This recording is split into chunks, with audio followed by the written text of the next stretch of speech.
distinguished political commentator.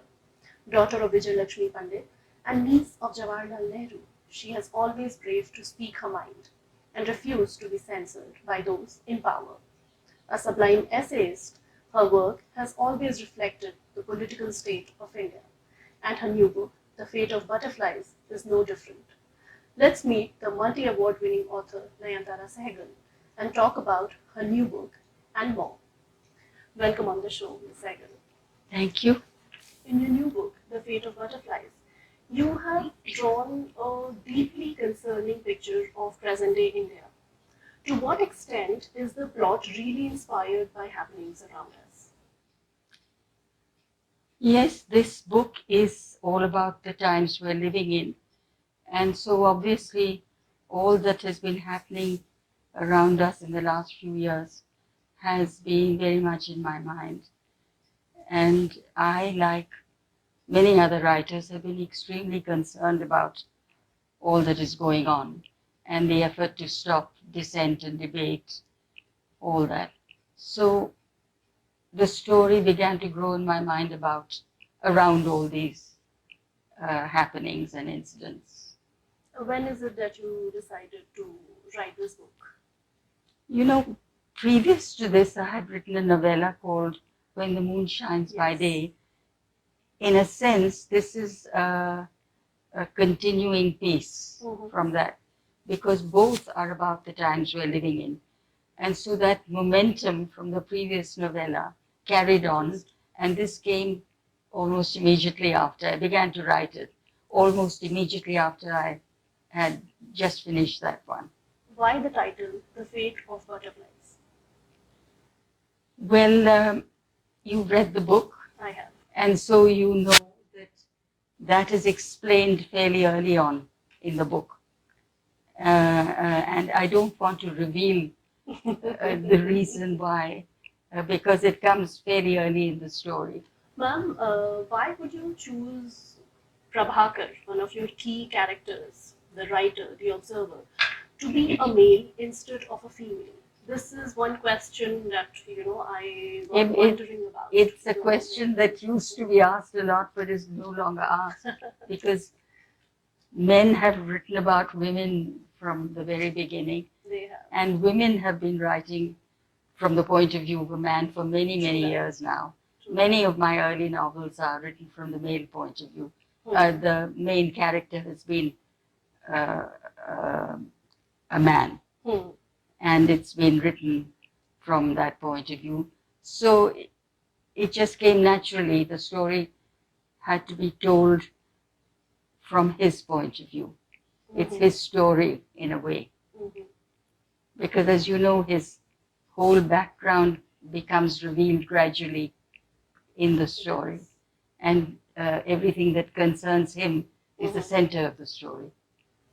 Mirajkar, the mastermind, rarely comes to the forefront. While very tactfully engendering and perpetrating hatred and violence against minorities, gays, women, why is he the way he is? Well, he is the way he is because he is a supporter of the ruling ideology. I have named him Mirajkar, he's Maharashtrian. I've given him a Maharashtrian name because the foundation of Hindutva, which came out of the Hindu Mahasabha and so on, happened in Maharashtra. You know, Maharashtra became the center of this particular ideology. And so there was that connection. Okay. The book nonetheless ends on a positive note. It gave me a ray of hope. It got me thinking that no, a lot can be done still. What's your underlying message for the reader? The book, you say it gave you a ray of hope. It did. Excuse me. Like despite all the gloominess, all the horrific episodes that are mentioned in the book, yes, it still made me, look forward to a brighter future. You know, in instead of a dedication, I have a few lines from a song from a 1936 movie. There may be trouble ahead, but while there's moonlight and music and love and romance, let's face the music and dance. And in the story, the dancer, who is a gay man, Prahlad, he says this during that party, which is really a marriage, the wedding of himself and his French partner. And he says this, that, it's a grim time, it's a tragic time. And so, my friends, let's dance. That's the way of continuing your life and your love and everything else, no matter what is happening outside, however horrible it may be. But you will go on loving and singing and dancing. So it's a kind of call to have courage in the worst of times. Ms. Sahgal, in your earlier interviews, you've called your cousin Indira Gandhi a Democrat gone wrong, and you call the current government fascist. How do you envision a truly democratic India? How do you define democracy? Well, I think we defined it at the start of independence when we rejected a religious identity. We did not become a Hindu India like Pakistan became a Muslim country. We did not. And the reason that we didn't was that we cherished all our religions. We are not just a country, we are a huge ancient civilization, and in size we're a subcontinent. And we are multicultural and multi-religious from way back. And so to give honor to all our religions and to make sure that every religion has the right to worship as it chooses and so on. And every religious community in this country should have the right to live, eat, marry, love, and of course worship as he or she chooses. That was why we became a secular country. We became secular to protect all our religions. And in doing so, we also ensured that everybody had equal rights, and that can only happen under a democratic constitution.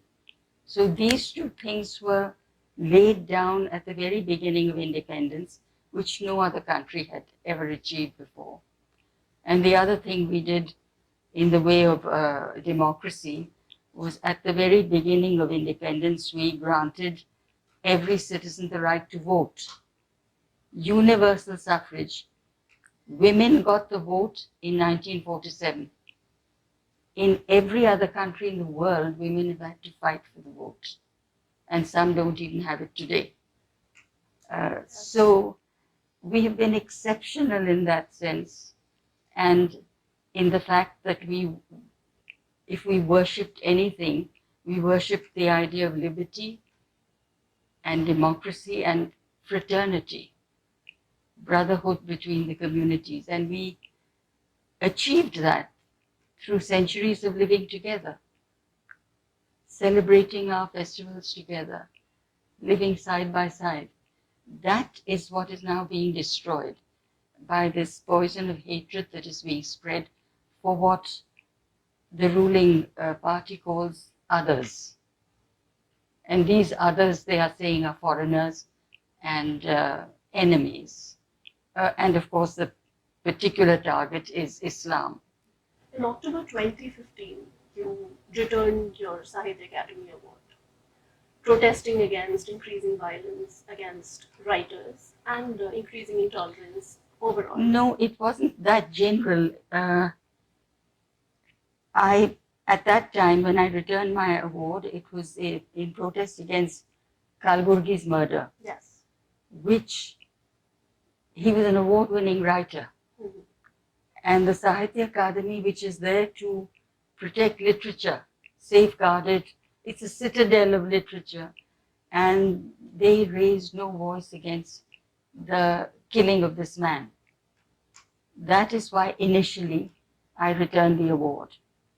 I wrote to the Academy saying that I was doing so for this reason. Then, of course, came worse or just as horrible things with the murder of a clerk, that poor blacksmith, on a fake charge that he was keeping beef. Yes. And many other horrifying things happened. And the latest murder of a writer has been Gauri Lankesh. Yes. So after my returning the award, about 42 writers returned awards, and about another 60 or so from the other academies, actors, singers, this, that. It became a much bigger movement, not merely a writer's thing. And it became wider spread in acknowledging the violence that was happening to people like a clerk. You know, other men, I forget the name of the one who was mob lynched on the road because he was suspected of carrying beef, you know. There have been several of those. So it became a much wider movement, not only a writer's movement. And now our movement, as I'm sure you know, highlights all such violent attempts to wipe out democracy. And writers have tried to help those who are in trouble, you know, gone to their homes, visited them, and tried to offer whatever support they could. How did you become a writer? Like, did you always aspire to be one? And also, you being a Nehru, how has this helped you in your writing process? How did that inspire your writing process? You know, in the time that I was growing up, people wrote letters, wrote to each other, and it was a time not only of letter writing, but of expressing yourself through words in whatever way. And in my family, we were all great letter writers. There are wonderful letters from my father and my uncle to me from jail. You know, I may have been 2 or 3 years old at the time, but my father was writing to me in language that I could understand, both Hindi and English, about what it meant for him to be in jail. Why was he there? You know, explaining things that way. So as a child growing up, I could have had no more sort of inspiring examples to follow. And I never thought of becoming a writer. But when independence came, I was in college. And I thought, you know, this time will disappear. Nobody will know about it. Soon it will become pages in a book and you know, it's gone from people's memory. So I decided to write a very readable book about growing up during the national movement. And I had a lot to write about in that regard. Both my parents and, of course, my uncle took part in Mahatma Gandhi's movement, non-violent movement. And my father died for freedom because he died just after his 4th imprisonment under the British.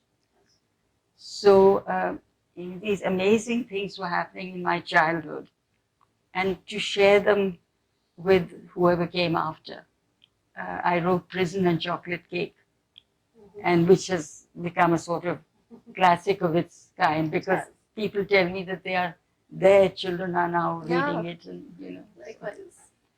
So that is how I began, and from there it went on. I mean, something had opened up in me, and the next book I wrote was a novel, and then I went on and on. But did you never think of becoming a politician yourself? Well, I never did. You know, a politician, being a politician is a 24-hour job. I'm a very private person. I'm very reticent. And I didn't become a politician, but I have used politics in all my writing. You have. Writers don't choose their material, they use the material that's around them, and my material happened to be political. So it has been the subject of my settings and my novels and even my non-fiction. I mean, I look at it this way, fiction is my first love. And the other writing which I've done as a journalist and as a commentator, political, has come from my conscience. So both have been important to me. How hard was it for you to confront Indira Gandhi, your cousin? You know, it was very hard because I called her Indi, that was short for Indu Didda. You know, in a Kashmiri family, Didda is like Didi. So I called her Indu Didda, but Indi for short. My sisters and I called her Indi. I dearly loved her and she loved me. We were very close. And she was 10 years older than me. So she was a very loving, older person in my life. When I was a little girl, she helped me with my arithmetic, you know, and things like that. And we were very close. We had a lot of tastes in common, books and things like that. It was very hard for me to oppose her. But I had no option because I couldn't see freedom being destroyed in India, which her own father had built and worked for and fought for. And his governments had established our democracy. So that is why I stepped out, and so did my mother, spoke out at that time. Yes, she did. Yeah. Your political candor and outspokenness has given you a large following and just as many detractors. How do you handle praise and criticism at the same time? I'm always very grateful for support, and I've had so much of it recently, particularly from Marathi writers who have really risen up in support of me in such a remarkable way. I don't respond to it. I don't bother about it in any way because I don't think that I want to waste my time on that kind of uncivilized behavior. I just go on with what I know I have to do. Ms. Sahgal, like we were discussing before our interview, do you ever keep your readers' expectations in mind while writing? No, Does I don't that ever think matter any to you? writer does that, you know. Basically, writers write what they have to write. And that is not dictated by what anybody else wants to read. I mean, unless you're writing a cookbook or you know, No, because targeting. today we have quite a few writers who would rather write what the reader wants to read or what the publisher wants him to write Yes. than, you know, write what they have to write. They might not even write their own story. You're right, that does happen. Yes. But it's not something that's ever crossed my path. No publisher has demanded anything of me. No publisher has changed a single word I've written. And I have written what I had to write. And as I said before, the readers who are interested in the kind of thing I write welcome my books. And if the others don't, well, naturally, you know, all readers can't have the same tastes. We each have our own tastes, and thank God for it. It would be very strange if 1 billion people were required to read the same books, and that has happened in dictatorships. If you were to pick one from among the many books that you've written, your favorite, which one would it be? And why? It's a difficult question because there are two books which I thoroughly enjoyed writing and which I say wrote themselves, like my two novellas wrote themselves, because the urge was so strong and there was never a pause in my thinking or writing about the book, you know, getting on with it. One was Rich Like Us. That's the one that got the Sahitya Akademi Award. And after that, I wrote Mistaken Identity. Yes. Not immediately after, but there was one book in between. So Mistaken Identity and Rich Like Us would be what you asked. In a way, favorite books because they expressed something I deeply needed to express each time. Any book that you've written and later thought you could have written better? Oh yes, my early novels. Okay. Absolutely, because I really think that I would have written them differently. Because at the time, and I think I speak for many other women who are married and writing, that they feel constrained. They do not go all out in expressing the way they would like to because of what their husband might say or the family might say, oh no, you shouldn't have written that, it's society doesn't like women to write like that. And when's your next book hitting the stands?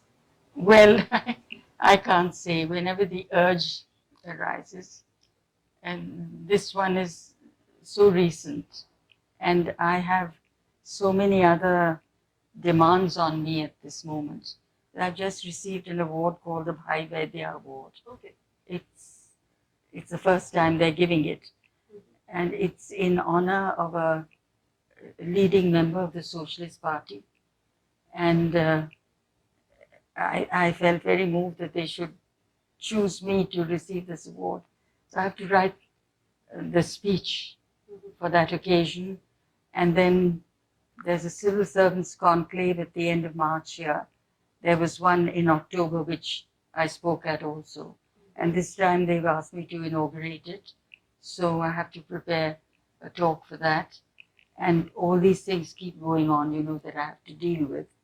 So it doesn't leave me free to think of new fiction. But I'm hoping that, in a couple of months' time, maybe I would feel it would more just able. take you another couple of months. And well, it would depend. Some books have, you don't decide. The book decides, how long it should be or whether it should be a novel or a novella. When I began to write, I used to want to write a short story. And when I began writing it, it became a novel. So you never know what's going to happen. And I certainly would like to get on with fiction, but it won't be very soon because I've got all these other things to attend to. At the age of 91, you continue to write. More than keeps you ever. going? Yeah, actually, the pace at which you are writing books, Yes. like seriously, you are an inspiration to too many of us women and even men out there. What keeps you going? Well, I don't know it. There's a goad which comes from what is happening around you. Well, as I say, I mean, this one and the last one, both have come out of our present situation in India. I've said this before, that I've thought of all my fiction, all my novels as being about the making of modern India. But these last two books, these novellas, they're about the unmaking of modern India. Because in every way, our modernity, our scientific outlook, and our democracy, all these are being taken apart, So that becomes a kind of goad that I must write about this, and not as polemics or propaganda, and certainly not as exactly what is happening. It becomes fiction, because the minute you put pen to paper, you take off on your own, then it's not exactly what happened. It's something that you have imagined that is happening. I do want to get on with fiction, yes. And I never think of my age. It's only people who remind me of it. I literally have never, I'm too busy, to think of my age. Wow. It's been lovely talking to you. We wish you all the best Thank for your you. new book and we look forward to reading more and more of your work. Inshallah. Thank you, sir. Nayantara Sahgal is a remarkable person, and she's an absolute inspiration at the way in which, year after year, although she's now in her 90s, she writes, she speaks her mind, and she's so utterly charming and articulate. So I've read the book and I've enjoyed it, and I'm so glad that she was here with us today. The Fate of Butterflies is a story told in our time, set in India of today. It unravels the horrors of what we see around us, but it's also a beautiful love story, and it's a story about food, about the universe that we live in, about people, about coming together, and love in the most delicate way. Certainly worth a buy, certainly worth a read by an iconic Nayantara Sahgal, 91, the last of her generation to be here who have recorded history and been part of history. A big privilege for any editor. You learn a lot from her because her knowledge of not just India but of the world is so fantastic that you just learn a lot by working with her. And I have to say she is one of the easiest authors to work with. In spite of her stature, she is very open to any questions you may have. She never makes you feel stupid for asking a question. She's very responsive, and she is also very open to any suggestions you may make. So it's a great experience for her. It's a necessary book for our times. It's a very powerful book. And also, as she was saying, Nayantara herself, that it's a very political book, but at the center of it is a love story. So, it's about life in a sense. It's not just about the politics today. It's about loving in times of, as she said, tyranny, even that is possible. So I think it's a very hopeful book too, despite the fact that it's very, very dark also. And that's what I think makes it so special, and everybody right now should be reading this book.